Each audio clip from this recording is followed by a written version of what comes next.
Wow. Woo. Hello everyone. Welcome to our YouTube channel, The Pizzos. I'm back. Mrs. P is back.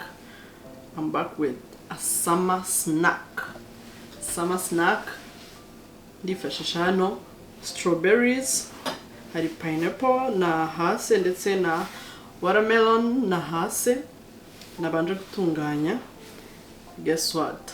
Ngiye gukora utuntu ushobora kurya muri sama muri iki gihe cy'izuba. Hariho akazuba, utuntu abana bashobora kurya hanze, cyangwa bakundi haba havuye akazuba kenshi muri hanze mukaturya. Ni nka nabyita ice cream za fruits. Hano ndifashisha hari ni isukari yabugenewe gukoresha wenda nko mu smoothies no kubekinga. Iyo ubishatse uvangamo, ndaza kubereka uko ndibugenze. So guys, mubane nanjye, kandi wowe utarakora subscribe ndakwibutsa gukora subscribe ndetse una liking una sharing. Guys, mukomeze mubane nanjye. Ndahera kuri strawberries zanjye. Mfite hano indimu, ndashaka kuyivangamo hano. Utanabishaka wayihorera, ariko ngewe iyi ice cream nshaka gukora iba iryoha iyo wavanzemo n'akadimu. Niko ndi bugiye kwifashisha nkavangamo ahangaha. Biba byiza ikoresheje amafruit ahiye cyane, ataboze ariko ahiye, mbese ku buryo nta kibisibisi wenda navuga wakumvamo. Mbese ku buryo nta kibisibisi wakumvamo, cyane strawberries n'inanasi iyo zihiye cyane biba ari byiza, igira akantu nyine kari sweet cyane. Urabona ko mbanje gukata strawberries, nizo nari ngiye guheraho, ariko ndabanza nzivange n'akadimu. Niba utaratrayinga strawberries zivanze n'indimu, uzabikore uzambwira. Byongera uburyohe muri strawberry. Waba ugiye kuzirya bisanzwe zonyine cyangwa waba ugiye kuzikoresha anyway, sorry nababwiye ngo ni ice cream ariko ni popsicles nari ngiye gukora, ntabwo ari ice cream, ni popsicles. Ugiye no kuzikoresha muri popsicles ugashyiramo akadimu.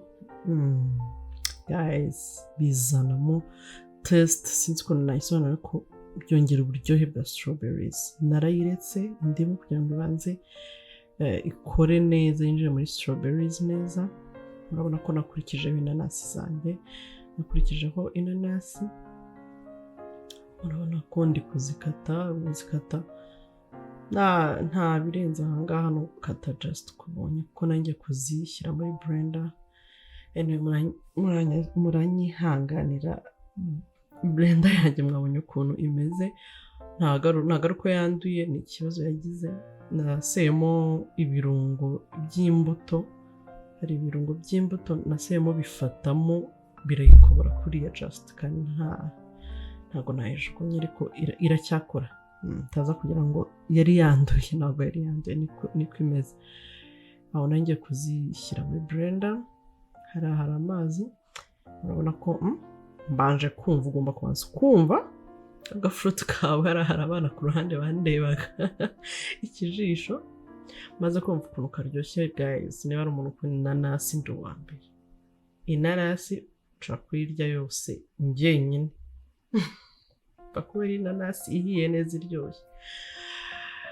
Ugomba rero kubanza kumva ibyo ugiye gukora byose, ugomba gufata kumva. Ndayibrenga, ongeramo utuzi duke turinganiye just kugira ngo ibashe blender gukora neza. Reka irabisya neza. Ubishatse wayifata ukayiyungurura kugira ngo bya bitimwe by'inanasi bisigare hasi, ukoresha umutobe gusa. Ariko nabishatse wabikora gutya nyine nkuko nahise mbikoresha. Iriya ni ya sugar rero nongeyemo. Ubundi nyikoresha nko mu smoothies iyo mbishatse, ariko iyo ntabishatse ndayihorera. Imeze nk'ifu kwa kundi ifu imeze, ntabwo ari isukari ikocagurika nk'uko isukari isanzwe imeze. Nongeyemo rero hari ukuntu inanasi zinaha hari ukuntu mba numva hari akantu kari sweet zitagira kenshi cyane, sinzi niba ari njyewe ugira amahirwe make nkagura inanasi buri gihe wenda zitaryoshye neza nk'uko mba numva mbishaka, ariko niyo mpamvu nongeyemo kari agasukari. Hari ukuntu kongeramo rero akantu kari sweet, urumva popsicles abana bazarya, ugerageza kongeramo akantu nyine kari sweet, ariko utabishatse wanabireka nyine kongeramo nyine isukari ugakoresha inanasi yonyine, ariko mba numva iburamo akantu nyine kari sweet kuri popsicles. Niba mwibuka abantu, niba hari abantu bari barafu kera nko muri primaire, ukuntu abantu bakoraga amabarafu niba ari mu masupadipe cyangwa sinzi ibintu bakoragamo, twajya kuzigura niba mubyibuka neza, zigura niba ari 20, 10, 50 banza. Abantu mware barafu mumbwire muri commentaire mumbwire murazibuka uburyo zaryohaga.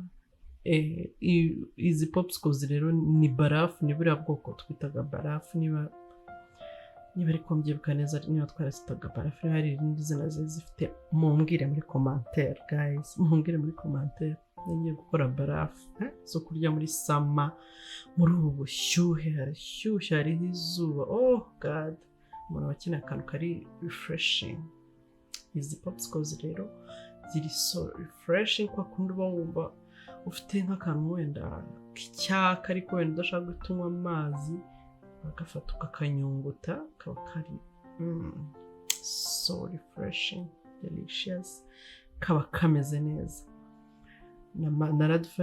Narayifashe wa mutobe wanjye musuka mu dukombe, njya gushyira muri freezer, bazifreezinga iminota runaka. Iyo ni watermelon nkurikijeho, nayo narayikase, murabibona nta birenze, nayo ni ukuyikata, ubundi nayo ukayibrandinga, wamara kuyibrandinga nayo nongeyemo agasukari gakeya.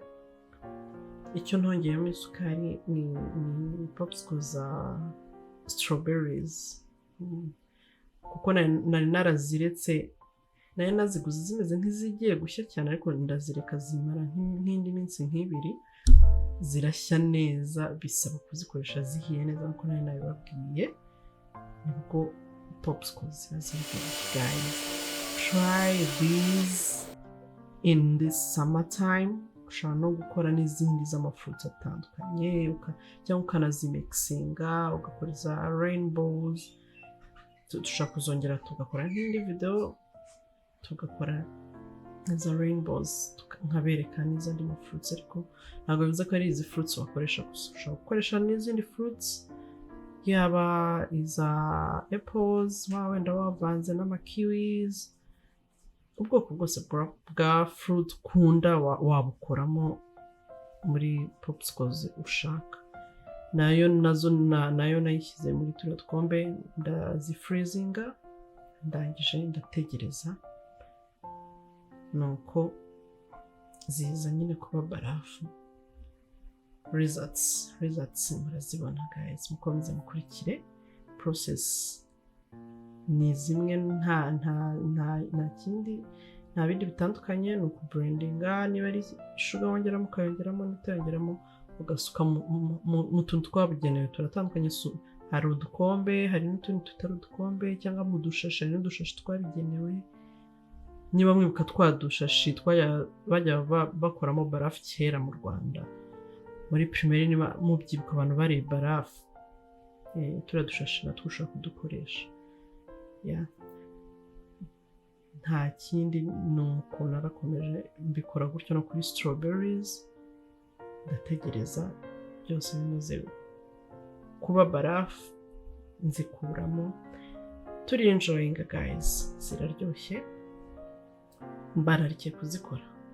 Wowe wifuza gukora akantu muri sama, ukarya akantu, cyangwa n'abana ukabakora barafu zabikoreye, try this at home. You're gonna thank me later.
So guys, mwabonye ko nagiye mbikora.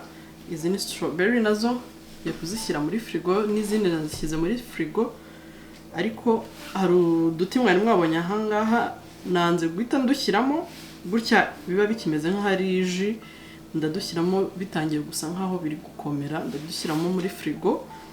Mutaza kwibaza ngo twari utwiki, twari two kuza gushyiramo kugira ngo kwa kundi nyine ufata ice cream. Nifashishije utwo nari mfite hano, hari utwabigenewe ukoresha ushaka kudushaka, kuko nta twari mfite muri aka kanya, ariko tuba duhari utwabigenewe. Nizingiye kuzishyira muri frigo, muri deep freezer, nizimara gukomera mbese zahindutse ice, ndaza kubereka final result. Mukomeze mubane nanjye, nzijyane muri frigo, ubundi dutegereze iminota runaka nza gusanga zamaze kuba neza nkuko mbishaka, ubundi nze mbereka final result ya ice cream zacu.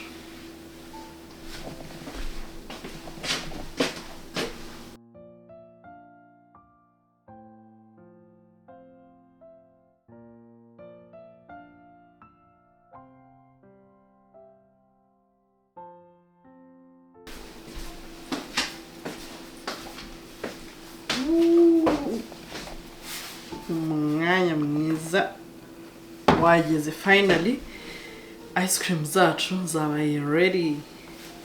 We can't wait to test them. Nuko zimeze, hari izo ntabashije gushyiramo utuntu, ariko tujye gutestinga kuri izi ngizi. Reka mpamagare Ella ndetse na Enwell baze bamfashe, kuko nibo bakunzi bazo cyane, twumve ukuntu bimeze. Kuko uko nzireba zimeze neza, zirasa neza ku isura, ariko ntago nzi mu kanwa uko byifashe. Ella, come twumve ukuntu zimeze, ubundi nawe wabibonye ko nazikoze, nawe ube wazikorera. Nabonye ko ari amafruits nakoresheje, n'amafruit nakoresheje, nta kindi nta kindi nakoresheje, n'amafruits. Wenda n'iriya sukari yabugenewe ushyira nko mu smoothies, ariko utabishaka kuyikoresha wayihorera. Nko muri strawberries ntago nayishyizemo yo. Let's start from the pineapple.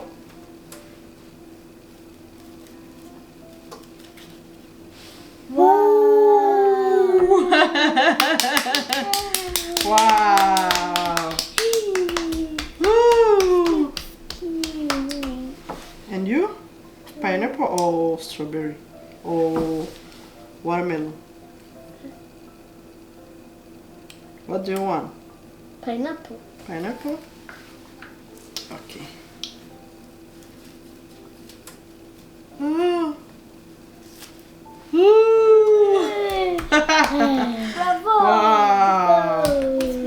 Murabona ukuntu byonyine kagize agashape keza k'aka gakombe kameze neza. Ella, urabona ko guys, mu rugo wakwikorera iki ice cream zawe ugaha abana, kandi ibintu biri healthy, bitari wenda ice cream zakorewe wenda nk'ahantu, cyangwa zakoreshejwe ibintu utazi ibyo ari byo. Wakoresheje fruits mu rugo wazikorera. Reka nanjye ngire gute, genda bashaka gutestinga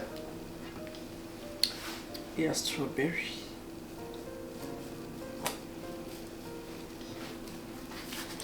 Oh, wow. Wow. Can you see? Can you see this? Ziryoshye guys. Ntago nabikubwira ngo byemere utazikoze. Try this at home. It's so simple, easy, kandi wakoresheje ibintu bifitiye umumaro cyane cyane abana ndetse n'umuntu mukuru. Harashyushye, it's summer time. Let's try this. Let's try homemade popsicles. Ubundi mujye mujya hanze mwa relaxinze, mufata akantu nk'aka ngaka, mukomeze enjoying the summer time. So guys, mwabibonye, izi ngizi tugiye kuzisubizamo, ntago nakoze nyinshi cyane ariko ni izi zirabaye tuzazirya vuba nk'ejo tuzatwazimaze kuko ntago nazikipinga igihe kinini zidafunze. Umuntu uzabigerageza mu rugo akumva ziryoshye azatubwira muri commentaire ko byari bimeze.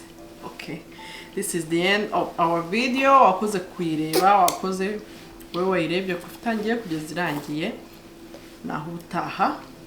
See you guys. Thanks. I love you so much. Okay, bye. Bye. Bye.